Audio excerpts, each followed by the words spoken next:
நீங்க Herbalife nutrition food எடுத்து weight loss பண்றீங்களா?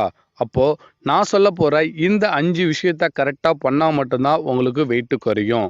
இதுல ஒரு விஷயத்த நீங்க மிஸ் பண்ணாலுமே உங்களோட வெயிட் லாஸ்ல கண்டிப்பா ஸ்ட்ரகிள் இருக்கும். அது என்னென்ன அப்படின்னு தெரிஞ்சுக்கிறதுக்கு முன்னாடி நம்ம சேனலுக்கு இன்னும் சப்ஸ்கிரைப் பண்ணலனா மறக்காம சப்ஸ்கிரைப் பண்ணுங்க. டிப்ஸ் நம்பர் 1, டைமிங் ரொம்பவே முக்கியங்க.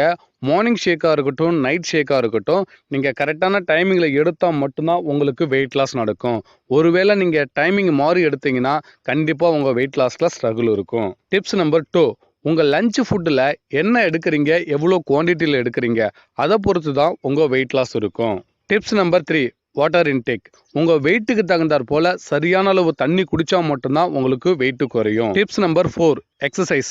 நீங்கள் என்னதான் சரியான அளவு உணவு எடுத்துக்கிட்டாலுமே மார்னிங் ஒரு 1/2 hour, ஈவினிங் ஒரு 1/2 hour ஒர்க் அவுட் பண்ணால் மட்டும்தான் உங்கள் வெயிட் லாஸ் ரொம்பவே சூப்பராக இருக்கும். டிப்ஸ் நம்பர் 5, தூக்கம். ஒரு நாளைக்கு நீங்கள் மினிமம் மேக்ஸிமம் 7லேருந்து 8 மணி நேரம் கண்டிப்பாக தூங்கியே ஆகணும். ஒருவேளை நீங்கள் தூங்கலைன்னா கண்டிப்பாக உங்கள் வெயிட் லாஸில் ஸ்ட்ரகிள் இருக்கும். ஹெர்பலைஃப் நியூட்ரிஷன் ஃபுட் எடுத்து என்னோட கைடன்ஸில் நீங்களும் வெயிட் லாஸ் பண்ணணும்னு ஆசைப்பட்றீங்களா? ஜஸ்ட் டிஸ்பிளேல தெரிகிற என்னோட நம்பருக்கு கால் பண்ணுங்கள். நாங்கள் உங்களுக்கு ஹெல்ப் பண்ணுறோம்.